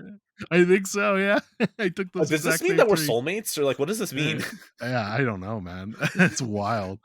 But yeah, so I literally did that and then I stopped because I was like, I'm like, okay, I can't play this right now because I was still at the time I was still finishing up Sea of Stars and I had to start one more game, which I'll probably talk about shortly. But yeah, so I subscribed to Game Pass. It's ready to go. I'm just waiting on this last game, which I got a few hours left in that, and I'll be starting Starfield. But early impressions, the music on the title screen slapped. Really, Oh just boy. a beautiful song. Oh Really boy. enjoyed that.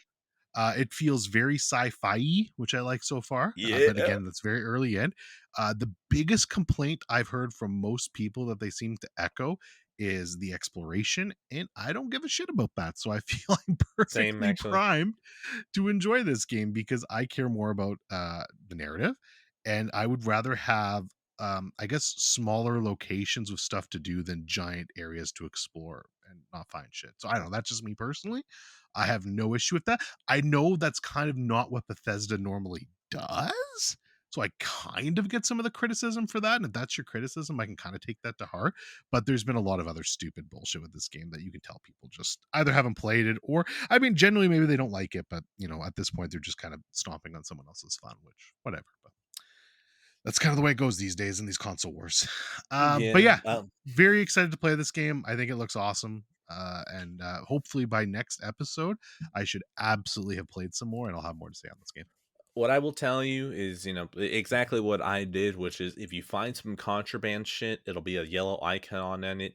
Take it anyways. It's fine. Sure, it's illegal, but it'll make you money. So if you have the house, do not go to civilization. Okay, they will scan your shit and they'll be like, bro, that's illegal, we're taking you in, you're arrested. So what you do is you take your contraband, you go home, you literally just drop it inside the house. It'll stay saved in there. It's very funny because my house is pretty much completely empty. It's two furniture couches, and both of those couches are looking at this little bed cot. The house is completely empty except this little bed in the living room and two couches, and it just feels like the vibe that a man would have. And then you go upstairs, and it's just the most illegal shit that a man should have. So yeah, no, keep that in mind. There's something called the wolf system that doesn't scan your ship, and I just go there and I dump all of my fucking illegal stuff there. And it's just like, man, it's just, God bless Starfield, man. By the way, That oh yeah, no, that's good to hear. I missed what I forgot what I was going to say, which is related to the exploration. I tried doing the Bethesda exploration thing in Fallout 3 and Fallout 4, and both of those games I burnt out around 55 hours. So I don't know if their exploration is really the thing for me. And then for comparison's sake, Starfield right now, at least within Steam, says that I am rounding close to 40 hours, and I am nowhere near sick of this game. Is this one gonna beat the 55 hours allegations? Absolutely, totally. There's so much for me to do left in this game, and then hearing everything good about New Game Plus only makes me think this is gonna be a fucking disgusting game with the amount of hours I put into it. Yeah. So yeah, no. Two scores. One is I somehow got this Game Pass trash game redeemed through Steam for $300 for the game Steelbook and Watch, and I don't regret it out of 10. And my other score is this watch is actually pretty fucking sick though, out of 10. Yeah, it's Chatfield out of 10. That's Mhm. that's it for now. I hate that, man. Uh all right. Well, since we talked about a very prestigious game in Starfield, I think it's Jesus only next Christ. to go What? Oh to no. Goodbye Volcano High, Back to the developed Red by Room. Co-op. So I'm gonna give a Passive Pixels exclusive here. I'm gonna God. open the curtain a This little is bit. the I don't. exclusive you want to give us. This is the one. Yeah, no, On this this is game. it. No, this is it because I don't normally do this. I I'm know you very. hate this show already. Like I know you hate it, and then this is this is the most disrespectful thing you've done so far. I don't know. I think you might like this one. Well, maybe, Oh maybe God, not. I don't know. We'll probably see. not. So this is the exclusive I'm going to give you and everyone listening to this. All five of you people, you're about to find something out. Oh God. I'm going to be honest with you, and this is the first time I've ever admitted this. Oh no. Oh, don't give me hopes now. I honestly did not give a shit about this game. I thought it looked fucking horrible and it was all one big act. I really did not care about this game. I thought it was just Dorian, stupid. stop. I'm going to tell you right now. Secret is safe with me. I'm not even going to say this shit. It's only for the people who are listening, and the people who are listening, keep it up. Keep it up. This was never said. Keep going. That being said, so I had no desire to play this game. I was not going to even buy this fucking game. However, However, our patron saint, Sean actually is excited for this game, and he actually did buy this game, and he actually did really like it. And then I felt like a giant piece of shit. I'm like, well, you know what? I actually think I kind of need to buy this game now and play it because Sean Damn really it. did enjoy it. And that is why I bought this game. And I do have to be honest, I did enjoy it too. Damn Now, it! Why did here's I the have thing. hope? Yeah, unfortunately, it started off good, but we kind of, yeah, we're back to You no fucking got me in the second half. Here's the thing with this game. First of all, I should say on my list of games for this year, it's like in 10th or 11th place, which out of 13. So it is near the bottom, but I still had a good time with it. I think the thing with this game is what I didn't expect about this game was a couple of different things. First of all, they incorporate rhythm stuff into here and they incorporate music into it well that I like. The music is very go into a really hipster cafe, get a coffee, and this music's blaring over the speaker. That's the type of music it is. So it's really not even my type of music, but it's kind of funny. And there's like one, there's like a scene where it's like, we don't have time to like recreate our music. So we're just going to have to take our old music and kind of just tweak it a bit with this MIDI board. And this song was called Word Vomit. And then it's like this like hipster cafe coffee song. I'm like, this does not sound like a word vomit. Come on, guys. But I mean, it's interesting because you kind of it's Life is Strange with dinosaurs. Like you've got this Life is Strange, really teenage angst vibe all throughout the game, with the added impact of oh shit, the asteroid's coming to Earth to kill us all because that's what this game's talking about. It's literally about the big fucking bang, and I gotta say, it's interesting. It's like okay, so now on top Hold of on. the I'm regular sorry. teenage I angst, I go gotta ahead. save you here. Big Bang is the thing that created the universe. Oh right, yeah, big yeah. Yep. Sorry. Yeah, no, Sorry. I just gotta but isn't that part of the theory meteor that like strike. that killed? Hold on, isn't that part? But isn't there a theory that the Big Bang killed the dinosaurs too, or no? No, the Okay, Big I'm all Bang right. is literally the beginning of everything. That's Okay, the well, zero. all right. Well, the meteor strikes, and whatever you want to Yeah, call it. yeah, yeah. The Um, meteors. there we go. God, I want the The meteor to be dressed like a school shooter. that'd be fucking good. Can someone mod that in, please? Do we know what the Columbine shooter sounded like? Can we make the meteor sound like that? Yeah, maybe I don't know. But Jesus yeah, Christ. so I mean, there's lots of so I think it's interesting. There's also a there's a I forgot where I was going with that. Oh, there's like a little Dungeons and Dragons mini game section. I forget what it's called in the game. It's R&R, and I forgot what that stands for, but it's called R&R. And it's cute because I really like Dungeons and Dragons. So I don't know. There's just a lot of stuff in here that appealed to me for this game. It was probably a bit overpriced. I think I paid like $30 for $31 Canadian for it. So definitely a little bit overpriced because it only took me about like 5 hours to beat. But you know, I mean, I liked it more than I was expecting. So I got to give him some props and credit for that. This is the just the lowest I've felt on this show in a while. I don't want to say anything. Just we're gonna the score is I love you, Sean. Out of 10. I don't want to do it. I don't want to say anything else. I don't want to. I just want to play I'm with my gonna wheel. so here's what I'm gonna do. I'm gonna do one more here because I'm gonna I don't want to like take a break and then crush your heart even further. So let's just get this one out of the way too. All right. Hold on. Uh, Give me a small breath here. Give me a small breath here. okay. All Spider-Man right. 2. I watched it again. It was on Disney Plus. I said, why not? That's a good Great movie. movie. I don't know what else can Great I movie. really say. Yeah, it's a fucking great movie, man. I love That's that it. movie. No, that's it. It's fucking Spider-Man 2. Spider-Man 2. You know Oh, what you're okay. fucking getting. Spider-Man 2 is good. That's it. Move on. No, I agree with that. I agree completely with that. So talking about the game I'm currently playing right now, and that's Anonymous Code. Oh god, we're back to these. We're back to the Why can you sci-fi stop disappointing adventure me? series. Well, if this makes you feel better, this is the last one, and it will be No, the it last doesn't, because there's probably going to be more. yeah, like 5-6 years from now. So you got a long way for that. Oh. If we're still on the air, then kill me. But Dude, yeah, look, I forgot to mention this. Starfield is so good, I considered canceling this show just so I could play more Starfield. I'm not based, joking. based, based, based. Yeah, anonymous code though. So, like I said, it's what's interesting the most about this game to me. So I've been playing all these sci-fi adventure games, obviously. And here, this will really piss you off. The interesting thing about these sci-fi adventure games I find is just how incredibly long a lot of the times they take to get going.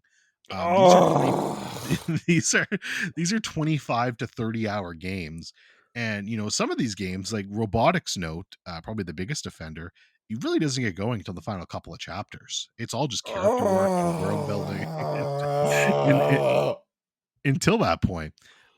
Anonymous Code is different though. Anonymous Code, it just fucking starts swinging right at the gate. It's action packed. They don't care as much about the characters. They're just talking about the story. And what I find really interesting about this one is how religious it goes. Like, we're talking about conspiracies within the Vatican, and we're bringing in the Holy Church, and we're doing all of this shit. I was like, oh, I wasn't expecting any of this. But yeah, it's really interesting so far. I'm really vibing with it. I have to admit, I'm completely fucking burnt out on visual novels. I mean, completely burnt out on visual novels. I actually had to take a break. Like, I was going to play more of this yesterday, but I just couldn't even bring myself to play any more of it. So I finished up Road 96 instead, which I'll talk about still on the show. Um, but yeah, like, I'm done. So this, I promise you, will be the last visual novel for a while. Like, the one I plan to do after this was a game called Raging Loop, but it's so far down my chain list of games right now on Steam Deck. I'm gonna finish all these gifted ones first, then the Messenger. So theoretically, I could maybe get to it by the end of this year, but I might not because I'm really kind of over visual novels. But yeah, this game, in spite of that, still really great. I'm enjoying it. It's going to be the last sci-fi adventure game for a long time, so I'll definitely savor that. And yeah, that's it. All right, while you were talking, I decided to do something that would make me happy, which is download Titanfall 2 off of Steam. There you go. That's Apparently, it. they fixed it. Oh, is it broken? Yeah, no, the matchmaking has been broken for a while. So, yeah, no. Mhm. I'm looking at the recommended specs. I will be playing this on controller on PC because anytime that I kill a PC player with a controller, I hope it's extra insulting. Um, so yeah, no. Titanfall 2 is a good game at a 10 because I don't All want right. to fucking talk about that goddamn game. Um, all right, more garbage because if this is what MTV does, it's more garbage. Ghosted, Love Gone Missing. So follow me here. Follow me here. Mike Judge, Beavis and Butthead. You know how they would watch music videos and they would comment on them, and that'd be like some parts of the episodes, maybe like about half of the episodes. So Mhm. in the revival, sometimes they watch music videos or they're watching YouTube. But that's the thing, music videos are on YouTube, so really it's more like they're just watching YouTube. And one of the things that they had was a show that they were watching called Ghosted, Love Gone Missing. And I was like, oh, that's an MTV show. And there was something, a little segment that they were showing where I was like, oh my God, this is peak garbage. What the fuck is this? So, Ghosted, Love Gone Missing is basically you talk to MTV. Hey, I got ghosted by this person, whether it be a friend, a family member, or a lover. And they basically hunt the person down for you. And then every episode ends with you confronting your ghost. And the segment that they were showing in Beavis and Butthead was this girl wanted to figure out why this guy ghosted her after like 7 or 8 months of dating. And by the way, this is something this was new to me. I thought ghosting was a term that you use when it's like early in a relationship. Like I didn't think you could ghost someone at like fucking 7 or 8 months into a relationship. So that was completely new to me. Besides the point, though, she's like, "Hey, why did I get ghosted?" And you could tell the guy is clearly uncomfortable saying why it is. By the way, this is me still watching it through Beavis and Butthead. Like, this is even before I watched the show. And the guy basically is just like, he's so uncomfortable. He doesn't want to tell her what it is, and then she keeps pushing, and he's like, "You're a sex addict." He's just like, you just would not stop. And Beavis and Butthead are completely roasting this man. He's like, do you know how lucky you are? And it's the funniest shit, anyways. But I was like, that sounds so fucking garbage of seeing this man on national television be like, you want dick too much and it's hurting our ability to have a relationship. Anyways, that was so garbage. I had to go watch the show. So the first season was like 2018, 2019. That's important, by the way. So I'm watching most of the first season. I watched the first episode. I do not give a shit of how they're hunting them down. I don't give a shit about the theories of like, oh, this is why they got ghosted. I don't give a shit about that. But I'm watching the first episode entirely. I get to the end, and then that's when they have the conversation, and it's just like, dude, this is so painful to watch. I love this shit. Now, the reason I bring this up is that every episode after this, I just literally skip to the last 15 minutes when the two of them are put into a room together. I would basically watch the beginning where it would give me the necessary context of why did you get ghosted, and then I'd skip to the last 15 minutes to when they're both talking to each other, and it was great. So, Ghosted, Love Gone Missing, the first season. I recommend watching the beginning, jumping to the end. It felt like just trashy YouTube videos that for some reason my algorithm doesn't understand that I like yet. So yeah, season 1, yes. Season 2 came out in 2021, which means it was a COVID season, which means that the main draw of this trash is getting the ghosted and the ghost in the same room together talking. It does not hit the same when it's a fucking Zoom call. So, season 2 what is just a no. I'm pretty sure the show got canceled after that, understandably so. I will say this though, season 2 or season I don't no, never mind. I don't remember which season it was, but there was one season where a friend ghosted another friend, a friend of like more than a decade, when she found out that her friend went to the Trump inauguration.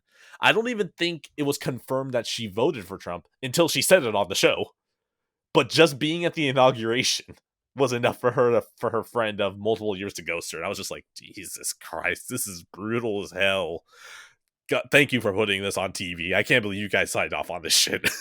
So yeah, Ghosted, Love Gone Missing. If this is some trash that sounds interesting, just watch the beginning, skip to the end of season 1. That's the only way to watch it. Do not watch season 2. A Zoom call with your ghost is just no. So yeah, trash out of 10.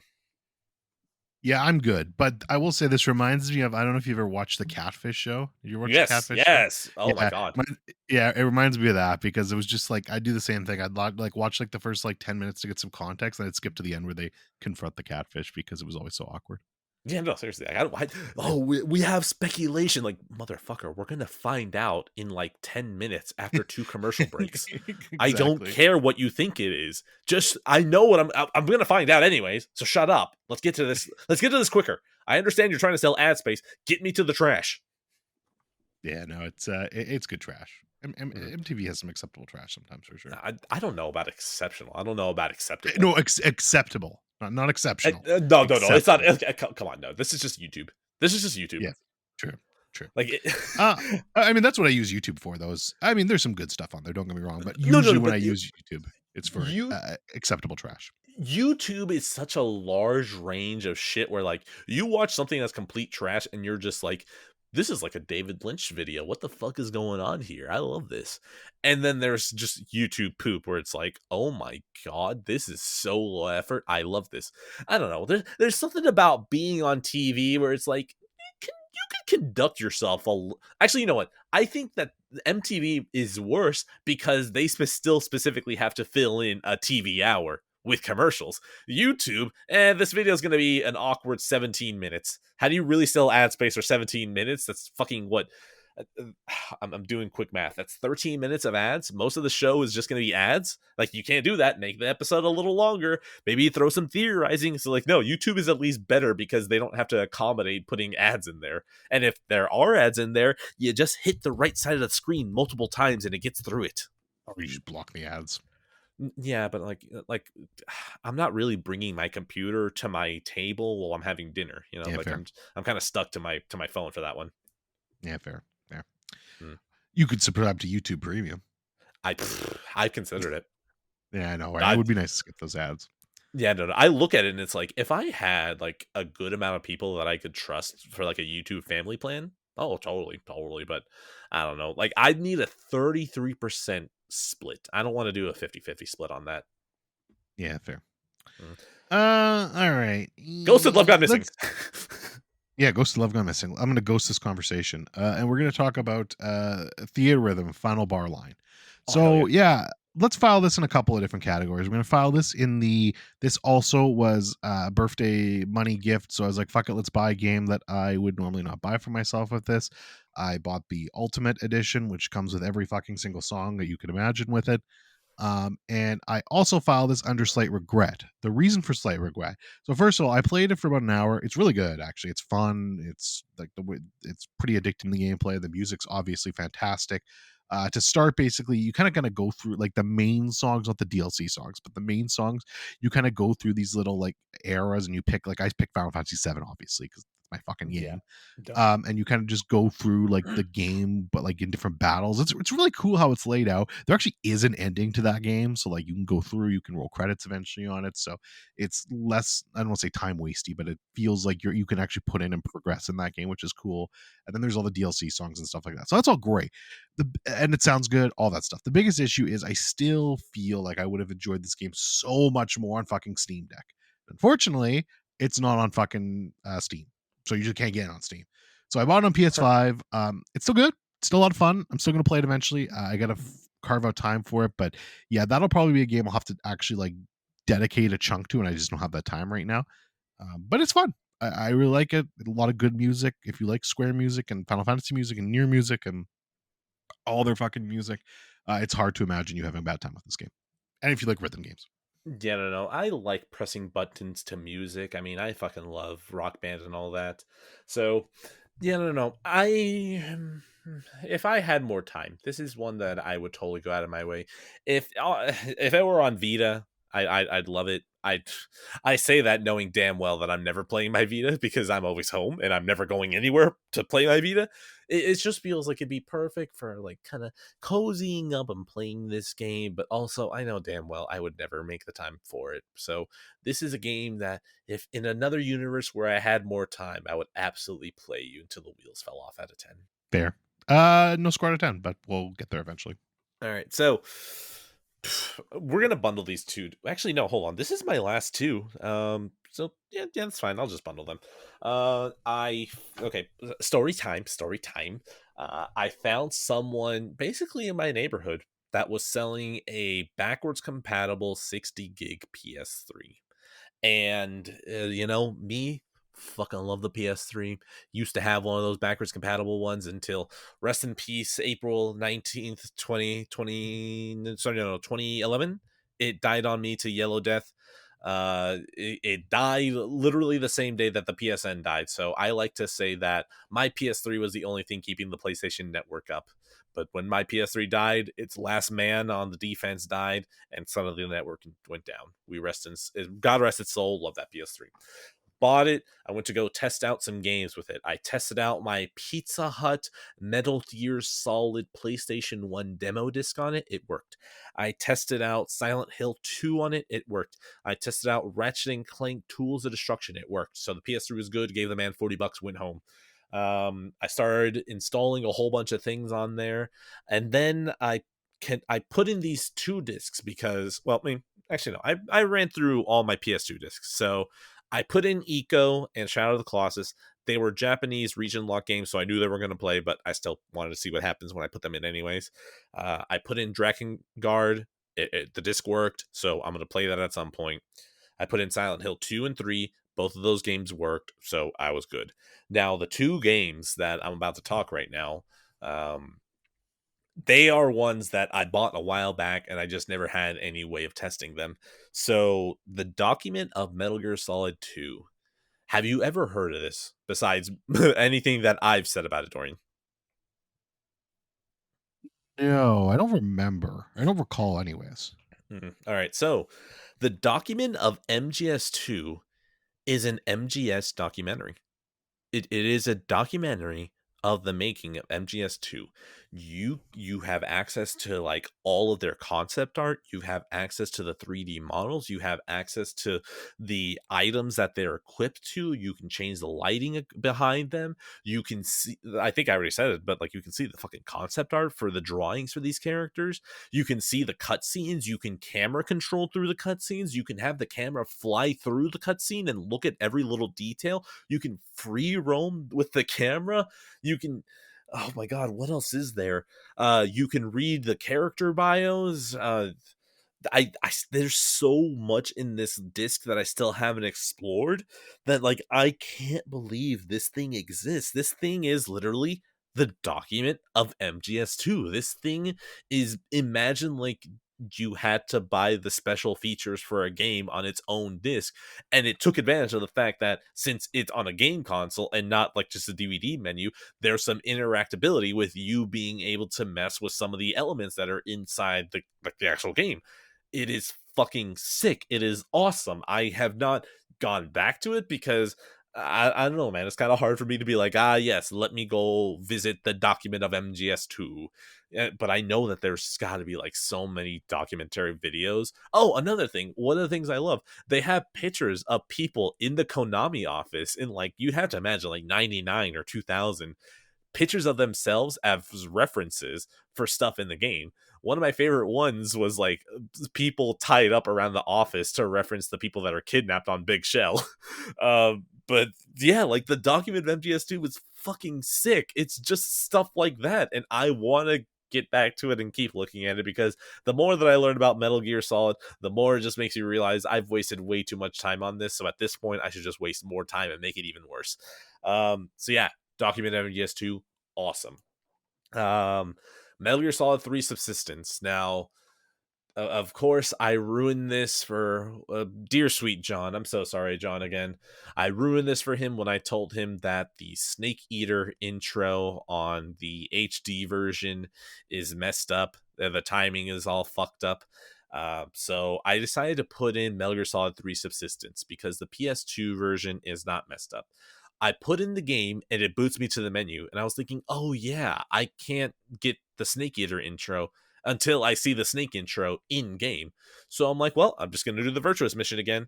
And then before I do it, I did the Virtuous mission and I didn't skip any cutscenes. And I was just like, fuck, I love this game. I need to stop, because if not, I will just beat Metal Gear Solid 3 again. How many fucking times have I beat this game? Why do I love it every single time like it's the first time? I fucking love this game.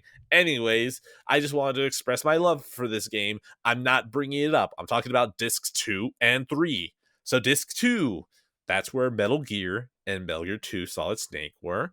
But I'd also just never had this disc when I was growing up. So I booted it up and I forgot that Metal Gear Online was a thing. And what is the opening cutscene on this disc? A Metal Gear Online cutscene. And it is awesome. I wish I was around to play it. I should look around and see if there are any private servers that are still playing this, or Metal Gear Online 2 still online. So, yeah, no. Disc 2, sick. This is where we get to Disc 3, because I didn't know Disc 3 even existed. I bought this case, the third disc, because it's Metal Gear Solid 3. Why would I not spend more money on Metal Gear Solid 3? And then I boot up the game and I realize that it's a recut Metal Gear Solid 3 as a movie. They add a couple of voiceover scenes to try and patch over some of the things that might not work as a cut through as a movie. So I totally need to watch this at some point, because I want to see, how do you edit this game down to a movie format and cut out all the gameplay. But yeah, dude, this is fucking awesome. I love having this backwards compatible PS3. It basically opens up the entire PS2 library to me again. I spent all day today installing an SSD into that PS3 and then my super slim PS3, and I'm probably just going to keep upgrading my backwards compatible PS3 to become the ultimate PS3, so I never have to worry about Yellow Light of Death. So this has become a project in on itself, and yeah, I like Metal Gear. Dorian, do you like Metal Gear? No. End card. Yeah.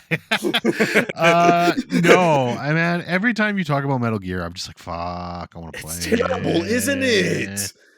And I really do, like, me especially though, like you, at least you played these games multiple times. So many fucking times, my Yeah, god. I haven't played in nearly as many as you, so So I I really need probably to do. killed my original backwards compatible PS3 by playing Metal Gear Solid 2 and 3 that many times. Yeah, so I think for sure next year I'm going to start my Metal Gear replay.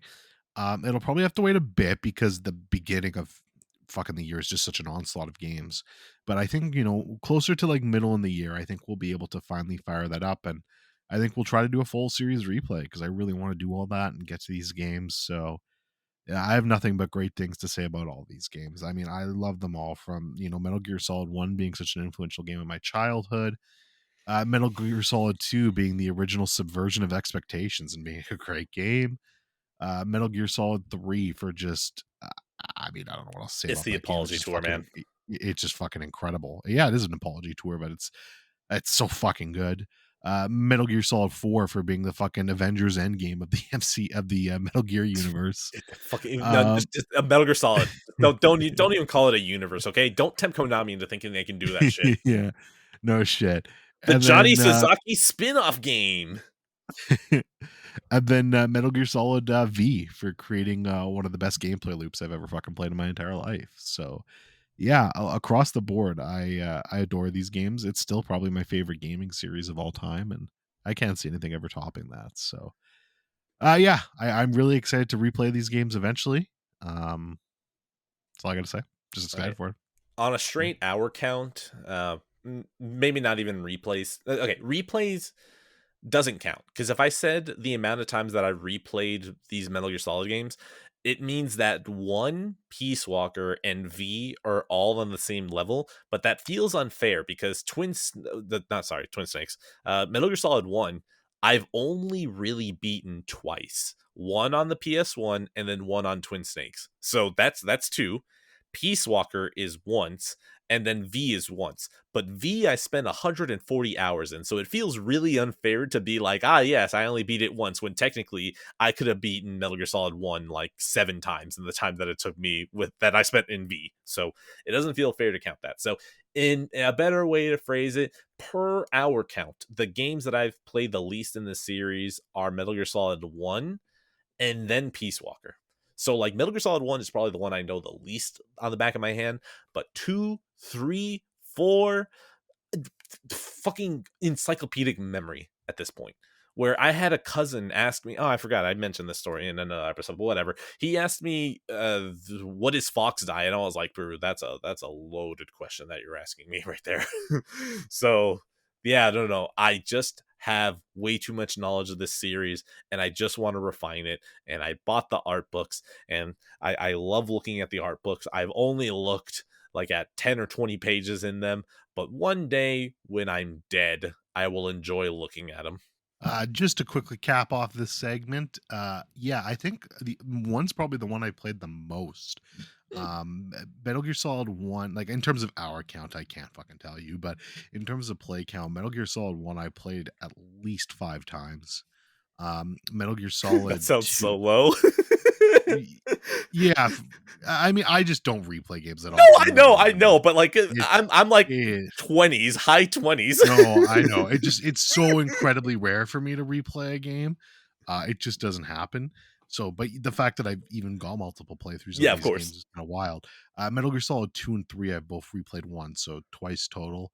4 I've only played once, and then yeah, V I've only That's played once my too. god, that's insane. Yeah, I I want to don't play 4 again, it's just a bitch, but I finally have the PS3 now, so I can do that. But yeah, we'll see. All That's it. right. That's That's all. cool. Yeah, no, we're done, man. Metal Gear Solid, just what a wonderful series. We're good. End card, yeah.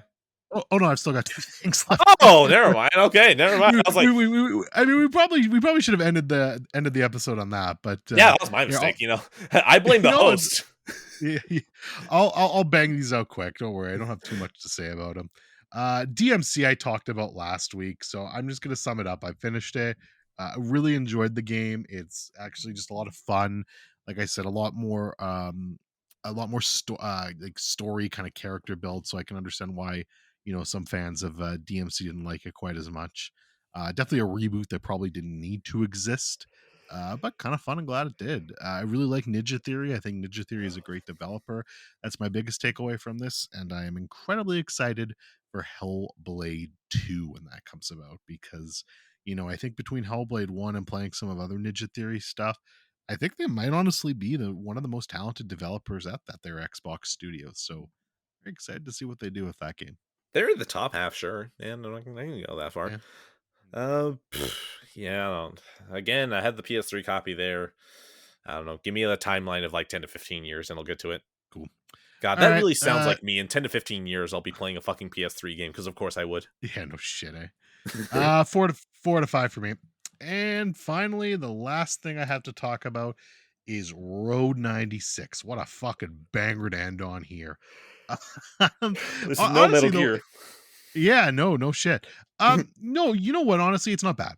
Oh fuck, they did a spin-off? Hold on. What the Road fuck? 97 and a half. This Road time, 96 the Mile road makes it Zero? personal. It's a prequel and it's like fucking music based? What? Okay, Okay, this so you're about to lose your mind right now. This is going to be the top thing of the next episode, is what you're going to tell me. I'm not spending money on it, but that's wild. Okay. Anyways, I thought you liked it. um, oh, it's a 3 out of 5, man. Like, I mean, it's fine. Oh, Look, okay. yeah, like, it's a solid game. Look, I'll be honest with you. Here's the thing with this game. It's very unique and I've never played anything like it. So I think that's pretty cool. It's again, you take like a kind of like story based, like Life is Strange teenager game, but then you add like a roguelike element to it. It's really fucking weird. So I appreciated that for it. It's very political, very political. So like, I mean, it's always interesting to me when games do that sort of thing. But I don't know, man. Like it just as the game kind of went on and it got closer to the ending, it was just kind of repeating itself a lot. A lot of the scenarios they weren't repeating necessarily, but it was just like I'd kind of seen enough of these characters. I'm like, all right, like I know where this is going. And then the actual ending itself felt like a little bit anticlimactic, but I mean, it was still a fun game. I enjoyed my time with it. I got it for not for free, but like you know those humble monthly bundles they do for Yeah. like $12. Yeah, it was on that. So and then Ryochi, which curse his name. I'm not going to give him a shout out, but he was the one who actually put this game on my radar. Was like, you should play this. You should play this. So it wasn't bad. I definitely enjoyed my time with it. Enough to pay $18 for a spinoff. Hell no, we're not doing that. With Understandable. mixed reviews, mixed reviews, no less. I'm surprised why people don't like this so much. But yeah, Gamers no, don't like it was change. yeah, fair. But no, it was solid. It was definitely a fun game. It took me like 6 hours, so it was perfect amount of time. Actually probably could have been a little bit less. Oh, this is just like a collection of mini games. That's why people don't like it. Okay, that makes sense. Oh, no. Yeah, it's like literally they just turned like the narrative kind of roguelike thing to like a bunch of mini games. So that's kind of stupid. But yeah, solid game, interesting concept. 3 out of 5. That's all. Yeah. All right. I'm gonna need the Facebook Marketplace to stop recommending me cars because I do not have the money to buy a car right now. Please leave me alone. God damn it, I want a new car. Um. All right. Well, Yeah. it's That's because that's you all. buying Yeah. all that Gran Turismo shit. So it's like, oh, you No, like dude, cars? that is actually what happened. That is what happened. I searched racing wheel stand, Yeah. and then Facebook Marketplace just went, "Oh, cars. Do you want to buy a Subaru WRX?" I'm like, "Yes, I do, but leave me alone." And then now it's like, "Oh, you like cars? Do you want to rent a house?" And I'm like, "Fuck you! I have a house. Fuck you!" And I just, if anyone Should wants be to give me a '90s Skyline for like $15,000, please talk to me. I will figure out what I need to do. just contact him. Just message him while he's doing one of his Twitch streams and with his primal rage when he's like a second off. And just be like, yo, I've got the No, no, please talk to me. Please talk to me before that because like I don't want you to be like, the skyline, and I'm just like I'm ready to bite your fucking head off because I'm 0.014 off of gold. fuck. Hey, look, we're like 13 minutes under 12 minutes under time here. Good episode. Cars are fucking cool, man. I really want to drive. I want to go fast. But it's like So, 11:30 now, so like I'm probably just gonna go to sleep. yeah, just zoom in your sleep. Yeah, I told you about the $200 budget that me and my wife have for fast Yes. food. We've Yes, yes, yes. allowed ourselves one expensive meal that doesn't count against the budget, and that meal is tomorrow. So, like, Five guys. no. So the Five Guys one, our plan is to save some of that $200 budget and go to Five Guys at the end of the month. Tomorrow Got it. is a Got it. small little place. I honestly don't even know what, uh, not genre. What would be the term for food? Because like type, like what would Like food. that's the thing. I want to say food genre, but that's stupid. No, you don't say food genre. like food group, I guess. Food No, but food group is like the pyramid. yeah. Whatever. It's food genres. Fuck it, I'll sound stupid. Sure. Sure. Fuck. I don't really know what to it even be classified as because it's like I think it might be American, but like not really because I order something called the Space Cowboy, and what it is that it's a fried egg with pulled pork underneath it and the nice little roasted potatoes underneath it. So it's like, what even the fuck is that?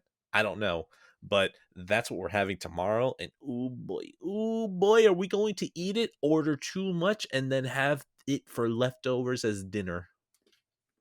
It's beautiful. That sounds delicious. hmm Anyways, I'm gonna go have more of my milkshake and then go to sleep because that's a great mix. Yeah, and card. And guard. Card. Hey, look at you. You got to the end of the episode. From episode 0 to the day that I finally get lazy and cancel the show. A big thank you to Joey Rawlings for providing the perfect name for the show. Be sure to always give him thanks, either out loud as you're listening to this, or you can just send him a thank you tweet at boogeyman117 underscore. That's boogeyman117, IE instead of Y, double O. Be sure that it's an underscore, not a dash, 117.